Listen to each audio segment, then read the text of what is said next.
지난주에 우리 댓글에서 이 강캐 그 브이로그 제주도 탐방기 굉장히 좀 따뜻한 뜨거운 반응이 많이 왔습니다. 저는 제가 찍은 거지만 보고요. 그 이후로 안 봤어요. 한 분은 이런 글을 또 써주셨어요. 네. 한라산은 장승하님과 같이 가는 하늘의 뜻이 아닐까요? 박현아님께서 올리셨거든요. 저는 거부하겠습니다. 아니 1900m를 왔다 갔다 하려면 그 한 7, 8시간 걸릴 텐데 8시간 정도 걸립니다. 예, 예. 네. 그럼 운동을 하고 올라가야죠. 죽을 수도 있어요, 저 올라가다가. 본격적으로 댓글 하나 달려보도록 하겠습니다. 달려볼게요. 뭐 안 해? 약으로 나대고 싶은데 하도 나대다 보니까 요즘에 하도 욕을 먹어가지고. 자, 약으로 나댄다 댓글아. 적당히 나대세요, 그러니까 적당히. 자, 첫 번째 질문 들어갈게요. 우리 야구라에 올라온 댓글 살펴보겠습니다. JB님께서 안녕하세요. 질문이 있는데 선수가 WBC나 올림픽, 아시안게임 경기에 참가하면 KBO나 대한체육회에서 훈련비나 상금을 선수에게 직접 지급한다고 얘기했더니 직원은 절대 아니라고 구단에 모두 지급하고 선수는 구단에서 받는다고 우깁니다. 어떻게 되는지 알려주실 수 있을까요? 제발 질문 채택되기 바랍니다. WBC는 이제 KBO 주관이기 때문에요. 네. 네, 하루 일당이 있습니다. 제가 알기로 선수가 10만 원이에요. 선수 그래요? 코치다. 그러니까 30일을 합숙을 하면 300을 받는 거죠. 네. 제가 그렇게 알고 있고요. 그리고 올림픽하고 아시안게임은 예전에 7만 원이었는데 네. 이건 대한체육회에서 관리를 하는 거예요. 이건 대한체육회. 네. 근데 이게 7만 원이었는데 최근에 이제 물가 상승으로 인해서 2021년인가 22년도에 8만 원으로 인상이 됐어요. 네. 그러니까 하루 일당이 8만 원인 겁니다. 그리고 메달 수에, 그러니까 메달 색깔에 따라서 포상금이라는 게 나옵니다. 이게 대한체육회에서 나오는 포상금이에요. 그러니까 제가 2000년도에 시드니 올림픽에서 동메달을 땄잖아요. 네. 그 당시에 그 대한체육회에서 받았던 금액이 3,000달러였습니다. 그리고 은메달을 받게 되면 뭐 500만 원, 5,000달러, 그리고 금메달을 받게 되면 뭐 8,000달러. 이렇게 이제 제가 되는 걸로 알고 있는데 지금은 이제 어떻게 될지 모르죠. 제가 그 이후로는 사실 뭐 대표팀에 참가해서 이제 메달을 딴 적이 없으니까 그렇게 알고 계시면 되는데 이게 그 구단이나 이렇게 갔다가 오는 게 아니라요. 개인 통장이랑 개인 그 주민등록등본 사본을 대한체육회에다 다 제출을 합니다. 그럼 직접 통장으로 들어와요. 야, 그러면 JB님이 맞네. 네, 맞아요. 이 직원이랑 싸우셨다는데 직원이 틀리고 JB님이 맞으셨네. 지금은 모르겠는데 제가 2002년도 시드니 올림픽 갈 때는 그 모든 금액을 구단을 통해서 온 게 아니라 제 개인 통장으로 꼽혔습니다. 진짜요? 어찌됐든 간에 JB님이 맞으시니까 또 만약에 또 우기신다면은 일단 장승나 때는만 해도 무조건 이렇게 했다고 얘기하면 되시겠네. JB님이 맞으셨네. 요거는 제가 이제 경험을 해보았던 거라.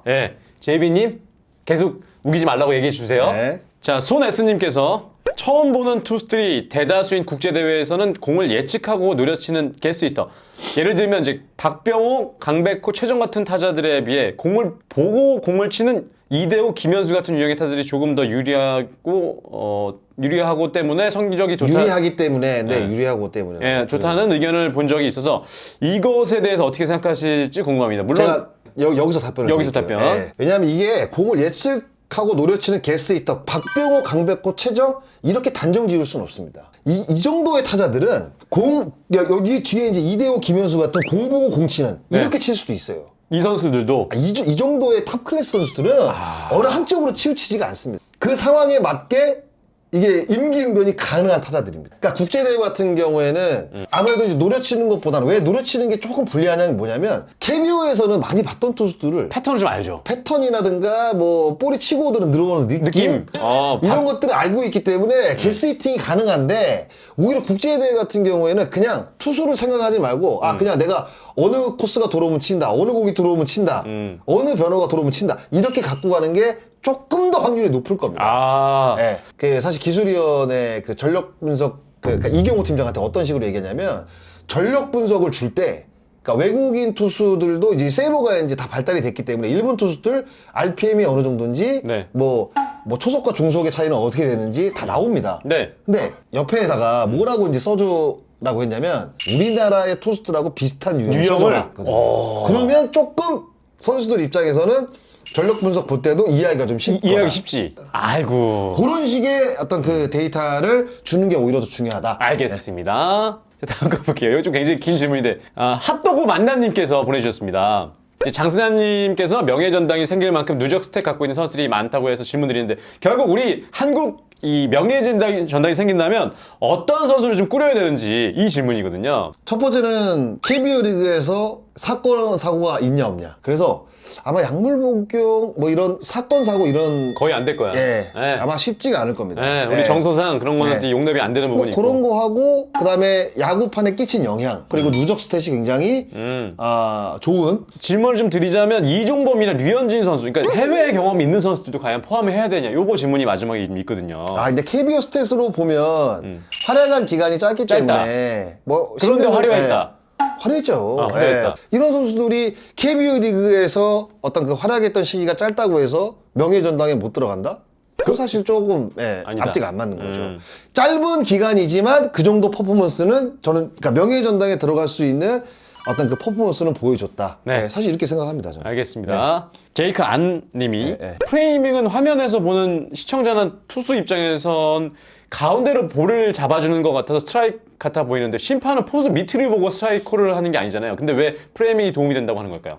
그러니까 심판은 뒤에 이제 포수 뒤에 있다 보면 그 가상의 스트라이크 존이 있겠죠. 포수 네네. 앞에. 네네. 근데 그걸 보고 이제 스트라이크 판정을 하는데 그러니까 판정이라는 게 이게 뭐 그 정확하게 그 스트라이크 존을 공이 통과를 할 때 스트라이크를 하는 게 아니잖아요. 그렇죠. 그다음 포수 보고. 밑에가 딱 보고 한 0.5초 그다음에 1초 정도 있다가 이제 판단을 하기 때문에 이 프레이밍이 순간적으로 어느 궤도에 들어왔는데 포수 밑에가 뒤에서 보면 이렇게 스트라이크 존이 들어온 것처럼 보이거든요. 이게 끌어올리면 그럼 그걸 보고 판단을 할 수 있기 때문에 프레임이 중요하다고. 이건 어떻게 보면 이야기하는 거죠. 약간의 눈속임인데 프레임이 결국 눈속임이니까 네, 눈속임을 하는 거죠. 본격적으로 우리 MLB 파크 들어가 살펴보겠습니다. 최지만 안 뽑히면 누가 뽑힐까요? 지금 최지만 선수가 대표팀 WBC 대표팀 합류를 못한다는 기사가 나왔거든요. 나왔어요. 네. 나왔고 이강철 감독도 플랜 B를 생각을 하고 있다라고 이야기를 했거든요. 그래서 오재일 선수 그리고 뭐 최은성 선수 아니면 이제 포수 한 명으로 더 갈 수도 있고요.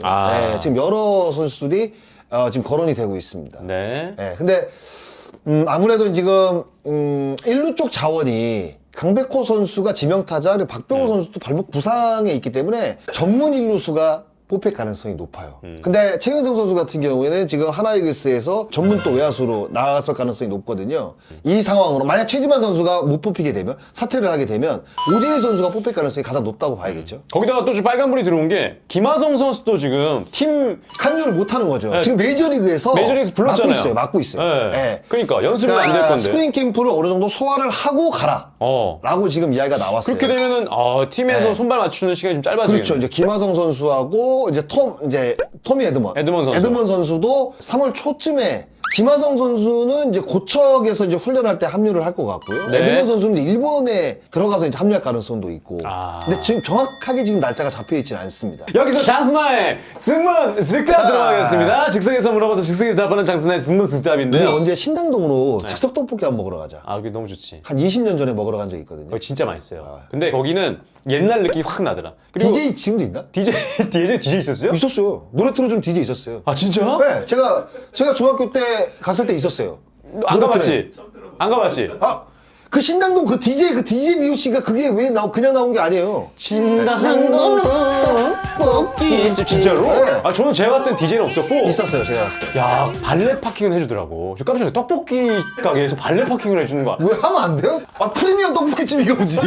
아니 그쪽 라인에 다 발레도 다 해준다니까? 다 떡볶이집이니까. 네. 깜짝 놀랐어. 야 진짜 나는 깜짝 근데 놀랐는데. 진짜 맛있긴 맛있어요. 네.